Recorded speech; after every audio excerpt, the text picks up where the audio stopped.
Sarah had almost canceled 3 times that morning. At 58, she'd convinced herself that blind dates were for younger people, people who still believed in fresh starts. But her sister Emma had been so insistent, so certain that this widowed father named Michael was perfect for her, that Sarah finally gave in. She arrived at the cozy cafe 15 minutes early, her hands trembling slightly as she smoothed down her gray blazer. Through the frosted windows, she could see the first snow of December beginning to fall. The cafe smelled of cinnamon and coffee, reminding her of winters long past. Michael walked in right on time. He was handsome in an understated way, with kind eyes and the sort of gentle demeanor that comes from weathering real storms in life. His brown hair was touched with gray at the temples, and when he smiled, small lines crinkled at the corners of his eyes. They shook hands awkwardly and sat down. The conversation started poorly. Sarah found herself giving clipped answers, her walls firmly in place. Michael seemed distracted, checking his watch twice in the first 20 minutes. They were 2 people going through motions neither truly believed in anymore. Sarah stirred her tea absently, wondering how soon she could politely leave. Michael talked about his work as an architect, but his heart seemed elsewhere. This was a mistake, Sarah thought. She should have trusted her instincts. Then everything changed. The cafe door opened with a cheerful jingle, and a little girl burst in, her curly blonde hair dusted with snowflakes. She couldn't have been more than 6 years old, wearing a pink coat and white boots. Behind her, a flustered teenage babysitter rushed to keep up, apologizing to other customers. The child's eyes scanned the room with fierce determination until they landed on their table. Her face lit up with pure wonder, as if she'd just spotted something magical. She walked straight to Sarah, ignoring her father completely. "You're her," the little girl whispered, her voice filled with awe. "You're the lady from Daddy's favorite story." Sarah blinked in confusion. Michael's face had gone pale, his coffee cup frozen halfway to his lips. "Lily, sweetheart," he started. But his daughter was already climbing onto the chair next to Sarah, studying her face with the intense concentration only children possess. "You have kind eyes," Lily said matter-of-factly. "Just like Daddy said. And you're wearing gray, like the lady in the story who helped the little boy find his way home when he was lost and scared." The babysitter apologized profusely, her words tumbling out. There had been a mix-up with the pickup time from her friend's house. The playdate had ended early. She'd brought Lily here because it was the address Michael had left for emergencies. Michael looked mortified, starting to rise from his seat, but Sarah found herself smiling for the first time that afternoon. Something about this child's earnest face touched something deep inside her. "What story is this?" she asked gently, leaning closer to Lily. Lily's eyes grew wide with excitement. "Daddy tells it every single night before bed. About when he was 7 years old and got lost at the Christmas market. A nice lady in a gray coat found him crying by the big fountain and stayed with him for 2 whole hours until his parents came. She bought him hot chocolate with extra marshmallows and told him stories so he wouldn't be scared. She sang to him." Sarah's breath caught in her throat. Her heart began to pound. "She had a red scarf," Lily continued, pointing at the crimson scarf draped over Sarah's purse. "Just like that one." Daddy remembers everything about her. And she sang him a song about snowflakes being wishes from angels, and how every wish finds its way home eventually. The cafe seemed to grow very quiet around them. Sarah's hands began to shake, but this time not from nervousness. She looked at Michael, really looked at him, searching his face. She saw something flicker in his expression, a recognition that was just beginning to dawn, transforming his features. "What year did this happen?" Sarah asked softly, her voice barely steady. Michael's voice was barely a whisper.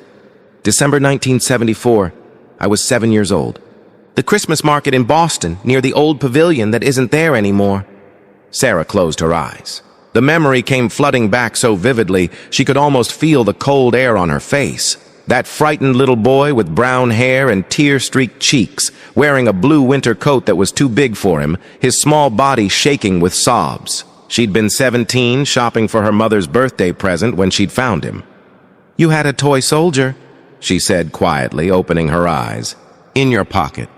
You showed it to me and said it was your bravest one, but even brave soldiers got scared sometimes. You told me his name was Captain James." Michael's eyes filled with tears.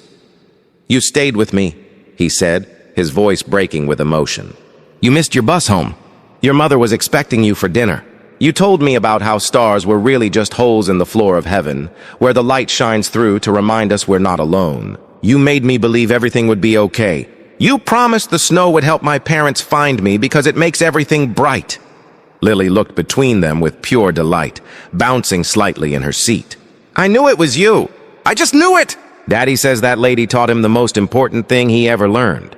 That being kind to strangers is how angels do their work on earth. He says she changed his whole life. Sarah reached across the table and Michael took her hand. 41 years dissolved in an instant. His hand was warm, solid, real. "I never forgot you," Michael said, his thumb gently brushing across her knuckles. "I asked my parents to help me find you for years afterward. We went back to that market every December for 5 years, hoping you'd be there. But we didn't even know your name. You were just this angel who appeared exactly when I needed someone most. That day changed my whole life. It taught me what kind of person I wanted to be, how I wanted to raise my own children someday." "I think about that day sometimes," Sarah admitted, her own eyes growing misty, "especially around Christmas. I wondered if you were okay, if you grew up happy and safe. If you remembered, I almost didn't come today. I told Emma I was too old for this, too old for new beginnings and second chances." Lily reached over and patted Sarah's hand with her small one, her touch gentle and reassuring. "Daddy says you're never too old for angel work. He says angels can be any age." Michael laughed through his tears, wiping his eyes. "My daughter, the philosopher, she gets that from her mother." They talked for 3 more hours as the afternoon light faded to evening. The babysitter stayed, completely charmed by the unfolding story, texting her own mother about the miracle she was witnessing. Sarah learned that Michael's wife Rebecca had passed away 2 years earlier from cancer, that he'd raised Lily with the same gentleness and kindness a stranger had once shown him on the worst day of his childhood. Michael learned that Sarah had never married, that she'd spent 40 years as an elementary school teacher, giving to hundreds of children what she'd given to a scared little boy so long ago. She'd touched so many lives, never realizing that one particular life had carried her memory like a candle through the decades. When they finally stood to leave, the snow had blanketed the city in white, transforming everything into something clean and new. Lily held both their hands as they walked slowly to the parking lot, swinging between them. "Will you come to our house for Christmas?" Lily asked Sarah, looking up with hopeful eyes. "Daddy always leaves an empty chair at dinner on Christmas Eve. He says it's for the lady from the story, in case she ever finds her way back to us." "Every single year." Sarah looked at Michael, who nodded with hope shining in his eyes. Vulnerable and open in a way that took her breath away.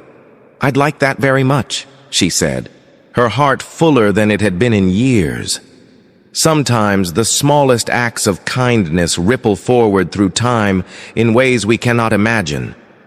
Sometimes the angels we help along the way turn out to be planting seeds for gardens we'll walk through decades later.